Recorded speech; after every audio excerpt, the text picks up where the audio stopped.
warahmatullahi wabarakatuh, Bu Ririn. Waalaikumsalam warahmatullahi wabarakatuh, Mbak Ari. Apa kabarnya, Bu Ririn? Alhamdulillah, sehat-sehat saja. Alhamdulillahirabbil alamin ya. Terima kasih Bu Ririn bersedia untuk kami wawancarai pada kesempatan hari ini. Semoga senantiasa sehat dan semoga dalam lindungan Allah Subhanahu wa taala. Amin. Oke, kita ingin tahu Bu Ririn ini sejak kita masih sekolah ini masih sama aja. Usianya berapa Bunda sekarang? Lebih dari 50 tahun ya. Pensiun kan 60, saya kan kurang lebih 6 tahun pensiunnya. Kurang 6 tahun lagi ya berarti Mak. Masih sama, nggak ada yang berubah, yang tambah tua itu malah kayaknya murid-muridnya. Begitu.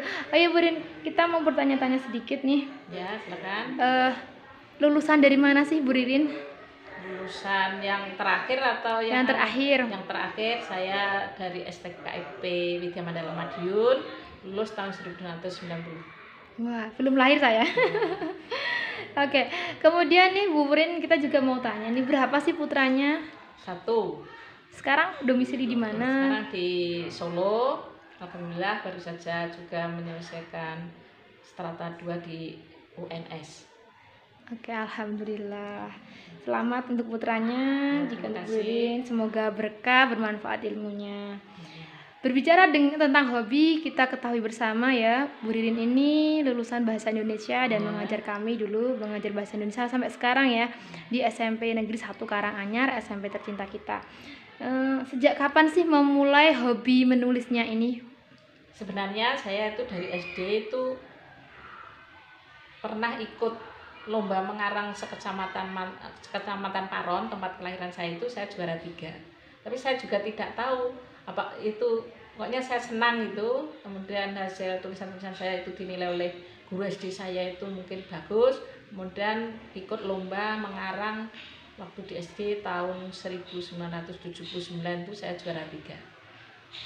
Berarti sudah sejak kecil sekali ya memulai hobi menulis ini. Kemudian ditekuninya itu sampai kapan? Mulai kapan lagi ditekuninya? Ditekuni itu karena ya sebenarnya ya hobi saya membaca. Iya. Baca, kalau membaca terus. Yeah. Ya sampai tua itu hobi saya membaca.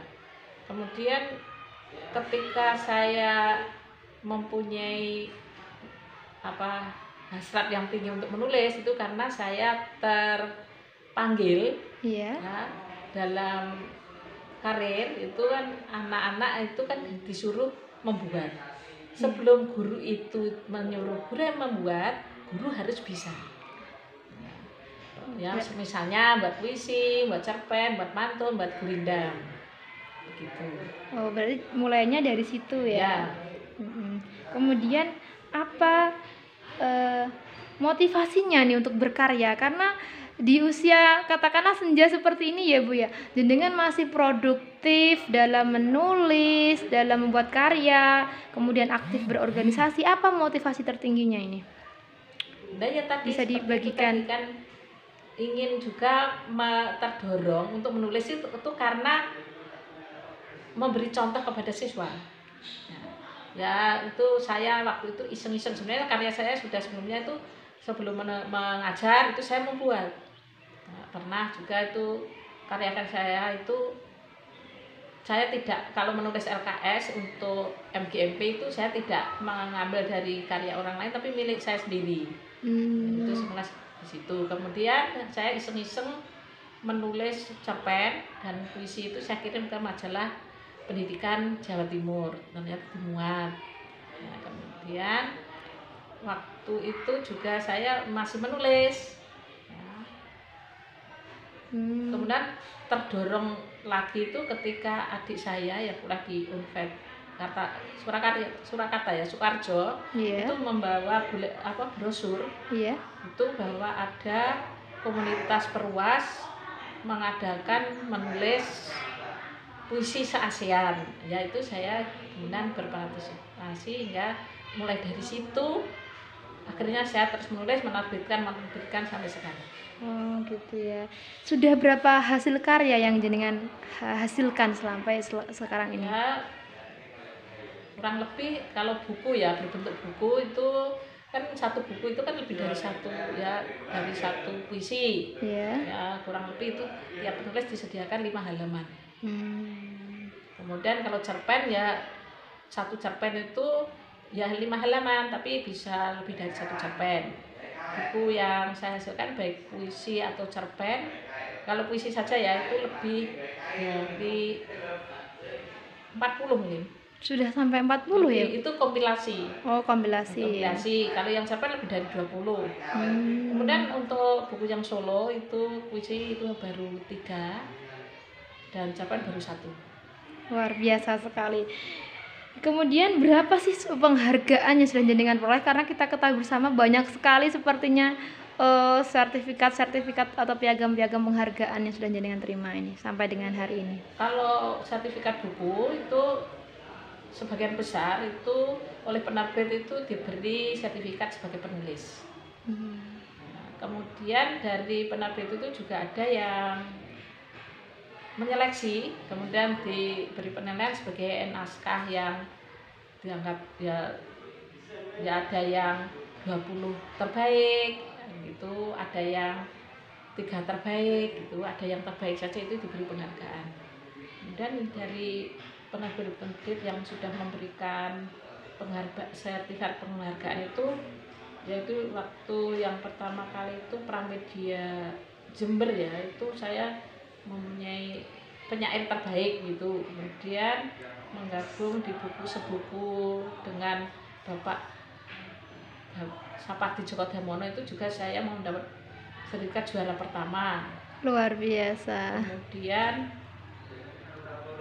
DTC yang di Jakarta Selatan itu sebagai naskah terbaik itu buku pentigraf, jadi cerpen 3 paragraf, dan yang baru ini puisi akrostik ya pada peringatan Hari Guru itu. Jadi puisinya kalimat-kalimat itu dengan diawali inisial tutur ing ngarsa sung tulodo ing madya mangkasa tuturi handayani itu. Jadi yang baru 2021 ini mendapat penghargaan. Kemudian tadi sudah saya katakan pertama kali saya bergabung pada Perwas, ini sanggarnya di Depok. Yeah. Itu penyelenggaranya itu Bang Asnur ya, itu yang sebagai penyair multimedia itu se-ASEAN. Kemudian dari situ itu saya anggap sebagai plasma, itu kalau Iwan berisi sel 1 itu plasmanya, kemudian ada inti selnya itu, kemudian membelah diri, dan ada komunitas yang di mana-mana itu yang banyak saya ikuti, ada yang saya gabung dengan penyair Lampung, ada yang tadi di TC Jakarta, kemudian ada yang di Surabaya, kemudian dan lain-lain itu pokoknya ada.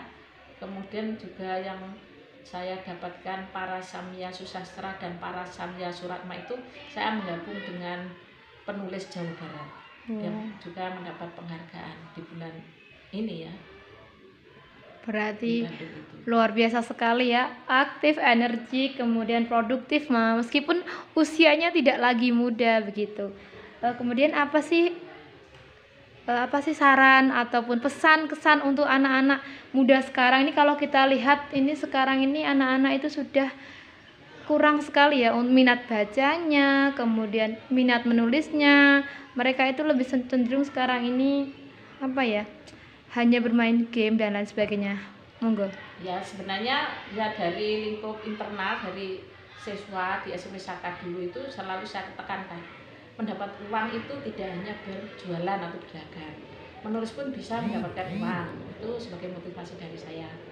Kemudian anak-anak itu kalau ingin menulis harus membaca lebih dulu biar mendapat ilmu yang nanti bisa dirangkai sebagai imajinasi dalam karya-karya yang akan ditulis.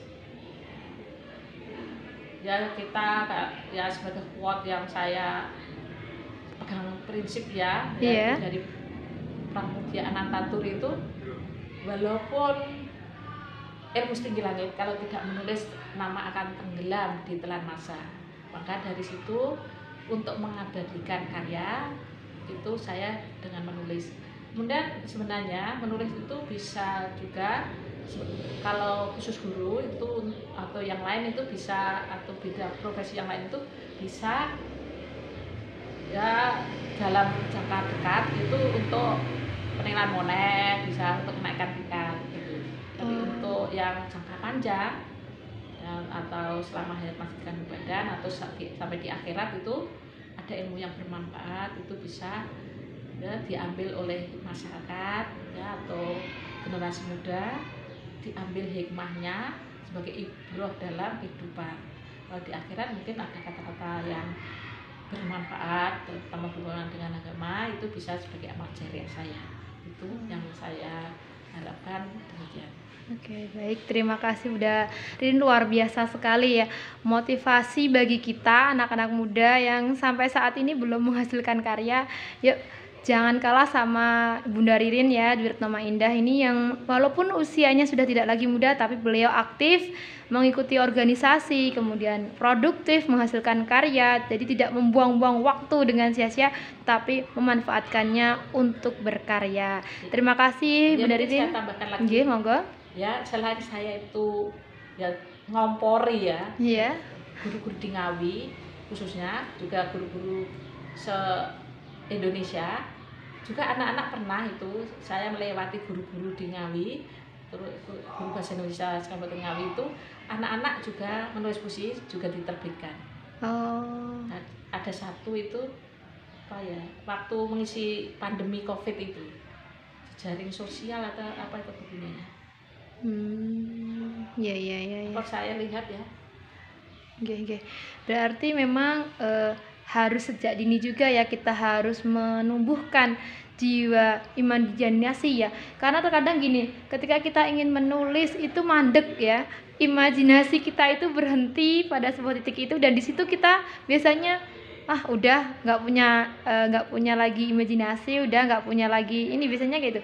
Kalau jenengan sendiri gimana sih Bu membangun imajinasi, apalagi karya-karya yang bersifat fiktif itu kan kayak cerpen, itu kan harus memiliki imajinasi yang tingkat tinggi toh Bu. Bagaimana caranya itu kita memperoleh imajinasi, memperoleh istilahnya apa ya, nggak imajinasinya itu sendiri bagaimana? Kalau yang saya lakukan ya, Iya. kalau itu berupa puisi atau cerpen, saya tulis dulu. Pokoknya nulis, nanti baru saya kirim. Ya pokoknya ada bank puisi dan cerpen itu. Iya. Kemudian sewaktu-waktu saya gunakan, saya butuhkan, saya kirim. Yang sesuai yang mana? Ya tinggal mengedit sedikit-sedikit, kemudian saya kirim yang akan diterbitkan itu. Ini karya siswa. Ini ya ada beberapa SMP itu antologi puisi lukisan COVID-19 awal mereka belajar dalam jejaring. Ini yang kami terbitkan ya, itu ada beberapa SMP ya. Oh, itu berarti kumpulan dari puisi karya siswa SMP Kabupaten Ngawi. Wah, luar biasa sekali ya. Semoga itu akan continue berlanjut karena membangun semangat atau jiwa menulis itu luar biasa sulit sekali ya, apalagi di masa era digital seperti ini ya. Baik, terima kasih Bu Ririn atas waktunya dan ilmunya yang dibagi. Semoga memberi inspirasi dan motivasi bagi kita anak-anak muda yang senantiasa untuk terus belajar dan terus belajar dan berkarya. Terima kasih Bu Ririn. Ya, sama-sama. Sampai jumpa di lain kesempatan. Wassalamualaikum warahmatullahi wabarakatuh. Waalaikumsalam warahmatullahi wabarakatuh.